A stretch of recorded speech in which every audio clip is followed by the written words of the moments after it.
President Donald Trump has decided to kill the Deferred Action for Childhood Arrivals program. It's also known as DACA. Now, what may be an important piece to this, and I'm going to get right onto it off the bat here, is the fact that it was an Obama-era program. Basically, anything President Obama did when he was president, Donald Trump is trying to undo. That is not a surprise. That should surprise no one. And I think that plays into the big reasoning as to why we've seen him roll this program back. Now, they're saying there are other reasons, and we'll get into that. But basically, this was an Obama-era program that allowed the children of immigrants who crossed the border illegally into the United States to not have to worry about being deported. Now, the reason that we defend this program is because those children, they're not at fault. Okay, it's not their fault that their parents took them across the border illegally into this country. So they shouldn't be punished for the sins of their parents, right? So President Obama, during his administration, set up this program to allow these people to stay in the United States and to get an education and to contribute to the economy. Okay, so that was progress.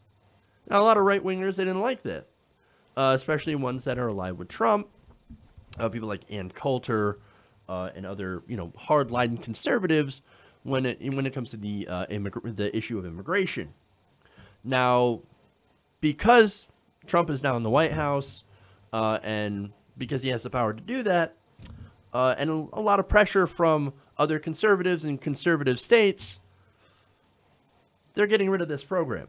The Department of Homeland Security has said that it will now stop processing any new applicants of the program as of today, and will eventually eliminate the program entirely unless Congress steps in. Now, that puts about 800,000 individuals who've received these protections through the DACA program at risk of being deported. So they're going to get rid of it. Gone. Now, that is obviously going to be a disaster for all of those people. Okay. Now, these people, like I've said, they grew up, they started lives, they created businesses, they started families, and now Trump and the administration, basically, they want to kick them out of the country for no reason other than something that Obama did, right? Which was try to protect them. And the fact that they were brought here illegally by their parents, which again, that's not their fault. Okay. Now, in a statement after his agencies and attorney general announced the decision, Trump went to go blame Obama for creating the program through executive authority and urged Congress to come up with a solution. He later on tweeted, it is now time for Congress to act. Well, knowing our Congress, I don't really have a whole lot of hope for those who are dreamers. So now, the administration also announced a plan to continue renewing permits for anyone whose status expires in the next 6 months, giving Congress some time to act before any current protected individuals lose their ability to work, study, and live without fear in the U.S. So, oh, wow, thanks God. That's so compassionate, right? So much heart. There's so much heart here. Really? No, not so much. But at least they're giving them time. Maybe that's to deflect some of the criticism that's coming their way, but criticism is coming no matter what. Because what you've essentially done is said, we're going to take this program that works, that protects people who came here through no fault of their own, and we're going to get rid of it. And we're going to send it to the Congress, which is likely not going to do anything. Now, maybe the hope is Congress will take all the heat for doing this, and yet Trump can come back and say, oh, it's a win for the base. I don't know. Maybe that's the whole plan here. I don't know. I don't really get into his. I can't really get into his head. I don't think I want to be fair. Now, and look, the whole thing about sending it to Congress, right? What if Congress doesn't do anything within the next 6 months? What happens? Well, basically, those people end up getting treated as if they're undocumented immigrants. So if they get rounded up by ICE, they get sent to a country where they didn't grow up in, and where they basically might not even speak the language, a country that they don't know, Okay? And you're going to end up having families that are getting torn apart. Because of those dreamers that have been granted that status under this program, some of them have grown up, as I said, created families. Those families, the children, are legal residents. But the parents aren't. So they get deported. You've essentially ripped up families. Wonderful. It's going to be a complete disaster if they don't do something. Now, Trump also said that winding down the program, and get this, would be more considerate than letting the courts end it, which was something that was possibly going to happen. There were 10 state attorneys generals that were looking to sue the Trump administration over not ending DACA immediately. So I guess they bowed to conservative pressure on that, despite how he said, oh, we're going to deal with the DACA issue with a lot of heart. Well, I'm not seeing a lot of heart in this decision. Now, he said, quote, as I've said before, we resolve DACA with the issue of heart, with heart and compassion, but through the lawful democratic process, while at the same time ensuring that any immigration reform we adopt provides enduring benefits for the American citizens we were elected to serve. We must also have heart and compassion for unemployed, struggling, and forgotten Americans. I don't know what those two things have to do with each other, right? Like, I get it, right? That steel worker in Pennsylvania, they lost their job due to outsourcing and all these different factors. Immigration wasn't exactly a part of that. An immigrant didn't come steal your steel job, okay? They didn't steal your coal job. No, that's, for one, coal is declining. It's a dying industry, being propped up essentially by the Trump administration. It's going away, and the people need to be taken care of and to be able to be retrained for better jobs in a growing industry. For example, solar is an excellent growing industry that we need to expand in places like coal country, which would be great. But we're not doing that. But back to the point at hand. Those two things are not, they don't exclude each other. Yes, you can have empathy for dreamers. And yes, you can do the right thing by expanding DACA and saving DACA. And you can also work for the unemployed steelworkers, the struggling and forgotten Americans. Those are two things you can do at the same time. But unfortunately, what we have now in this administration is an us versus them sort of mentality. So, oh no, we got to take care of us first, then we can take care of them, which we're never going to get around to. That's what it's about. Now, speaking of jobs, right? The business community and education community at large have joined Democrats and moderate Republicans in supporting the program. Because hey, look, it turns out immigration actually seems to be very good for the economy.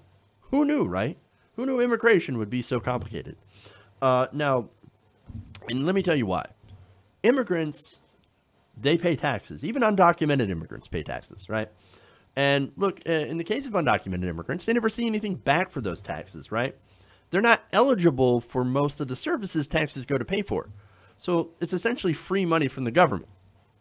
Again, ignore all those stories where you hear, oh my God, welfare people, immigrants coming in, they're taking all the welfare. Well, legal immigrants can't get welfare for 5 years.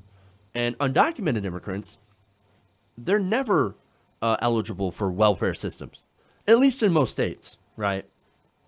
But anyway, look, when you remove the immigrants, you're actually hurting their communities because, again, these immigrants, they pay taxes. That's local taxes, sales taxes. And not only that, but they spend money in those communities. That helps create jobs. You remove those people, you're going to hurt that community.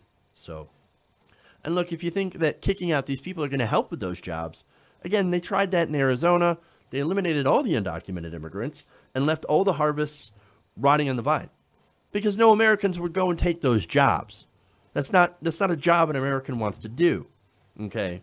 So look, immigrants, they, like I said, they do benefit the economy at large, and even in letting undocumented immigrants have a pathway towards citizenship might actually help our communities more. Because again, immigration is good for a country.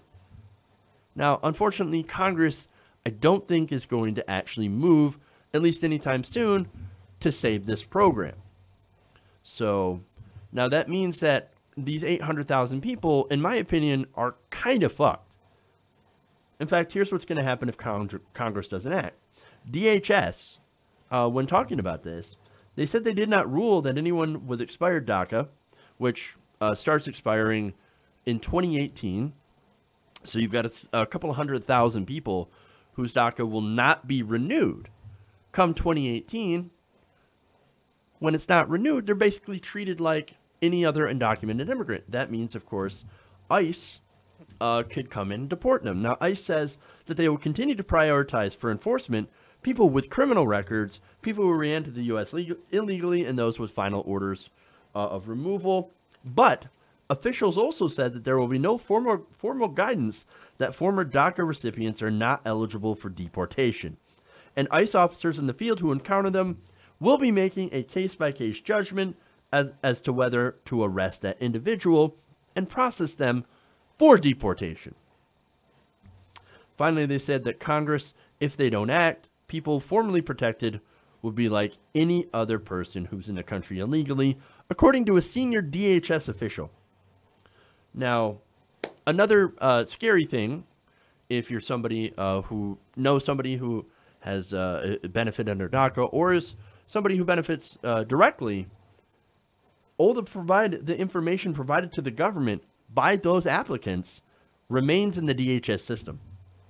Now, U.S. Citizenship and Immigration Services, which administers the program, will give that information over to ICE if requested. And now they say, oh, no, don't worry about that. That's only if there's a significant law enforcement or national security interest. Well, we know at the top, Trump's racist and wants to get rid of a lot of these immigrants. And he's pushed on by people from the right, Steve Bannon, who considers immigrants an invasion, and all of his other supporters on the alt-right that want to get rid of immigrants, especially undocumented ones. Well, they're going to continue pushing him. And they might push him to the point of where it's like, oh, it's a national emergency, got to get rid of all the immigrants. That's not too far of a stretch, I don't think. And so what's dangerous is that they've got access to their addresses, their phone numbers, their places of work, their places of education. They can go and pick them up if there suddenly becomes an interest. And right now, sure, that nightmare scenario, maybe it goes a little too far, but as far as interest goes, well, who would be an interest right now? Well, maybe if you're an activist, somebody who's causing trouble for the Trump administration. Maybe if you're someone who speaks out against Trump. Somebody who has a platform. And people know that you're a person who's on the DACA program. That ends, oh boy, we're running into a lot of problems. If I were in this program, if I were an immigrant, I would be very, very concerned at this administration. Hey everybody, thanks for watching this video. If you want to see more like this, please hit the subscribe button below. And if you want to support truly independent progressive media, please consider becoming a patron at patreon.com/TYTNation.